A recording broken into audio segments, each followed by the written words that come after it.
Je vous propose aujourd'hui un peu de phytothérapie avec le gingembre. Le gingembre, dont on utilise la racine, comprend en effet plus de 300 composés. Les plus intéressants sont les terpènes, qui sont des composés volatiles qui vont lui donner son odeur, et les polyphénols, qui ont des propriétés antioxydantes, donc bonnes pour la santé. Ce gingembre est utilisé comme épice, mais aussi dans la médecine chinoise, avec des indications multiples. Je vous les lis.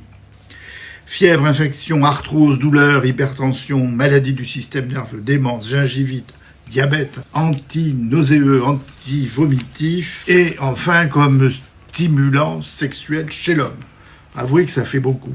Alors comment s'y retrouver ? Une énorme synthèse sur tous les effets positifs du gingembre vient d'être effectuée par une équipe australienne et il y a des effets intéressants. On voit ça tout de suite.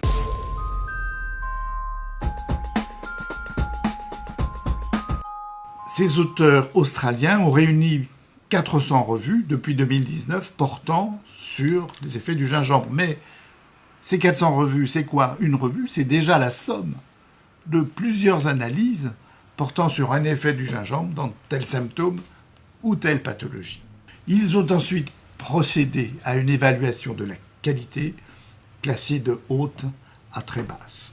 Un effet classé haut, ça signifie quoi ? Ça signifie que l'on peut recommander l'utilisation du gingembre dans tel trouble ou telle pathologie. Un effet classé bas signifie qu'on ne peut pas trop recommander le gingembre, mais qu'il y a quand même un petit effet quant à l'utilisation du gingembre dans ce qui a été étudié. Les premiers résultats portent sur la douleur. Un effet modeste du gingembre sur la douleur qui survient dans les troubles des règles. En revanche, cet effet est classé haut dans les douleurs articulaires, dans les douleurs de type ostéo-articulaire. Et là, on peut recommander le gingembre comme appoint au traitement de la douleur. C'est beaucoup plus décevant dans les migraines où l'effet est classé bas. Viennent ensuite des effets dits métaboliques. Le gingembre a un effet positif par rapport au placebo sur la baisse de la pression artérielle. Il diminue aussi la résistance à l'insuline, ce qui veut dire qu'il a un effet antidiabétique. Il a aussi un effet modéré sur le cholestérol, dans le sens de la baisse, évidemment, et un effet modeste, mais un effet sur l'aide à la perte de poids, c'est-à-dire que le gingembre aiderait à perdre du poids. Les auteurs ont observé un effet classé haut sur les nausées chez les femmes enceintes. En revanche, il est plus modeste, il est modéré dans les nausées et les vomissements post-chimiothérapie. Comparé au placebo, le gingembre a enfin un effet modeste, mais un effet anti-inflammatoire. Et ça, c'est objectivé par les dosages sanguins qui montrent une baisse des paramètres de l'inflammation. Est-ce qu'il y a des effets secondaires à cette absorption du gingembre dans ces indications ? Très peu.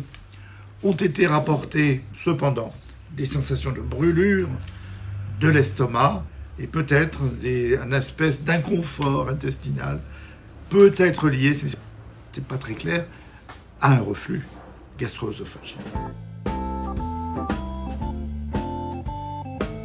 Une question se pose quand même, c'est absorber du gingembre, c'est bien, mais comment et combien ? Alors dans ces études, de multiples formes du gingembre ont été administrées.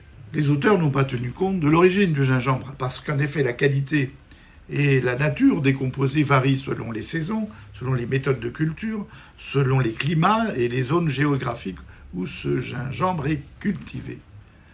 C'est vous dire la complexité dans toutes les études nutritionnelles pour essayer de standardiser, d'avoir des résultats reproductibles. Il n'empêche que la dose optimale, la façon optimale d'absorber du gingembre, c'est sous forme de gélules qui comprennent entre 0,5 et 3 grammes par jour de gingembre. Rien n'interdit de consommer du gingembre frais ou du jus de gingembre qui est en ce moment plutôt à la mode. L'efficacité du gingembre est ici démontrée dans les nausées et les vomissements, dans les douleurs ostéo-articulaires. dans certains effets métaboliques comme l'hypertension, la baisse du cholestérol, le contrôle du diabète, c'est intéressant, et enfin comme anti-inflammatoire. En revanche, les effets sexuels du gingembre ne sont pas vraiment démontrés. On n'a pas relevé d'augmentation de la testostérone chez l'homme comme ça avait été le cas chez l'animal. En revanche, l'oignon a un effet sur l'augmentation de la testostérone chez l'homme. Mais côté haleine, c'est plutôt moyen. Et puis ça, c'est une autre histoire.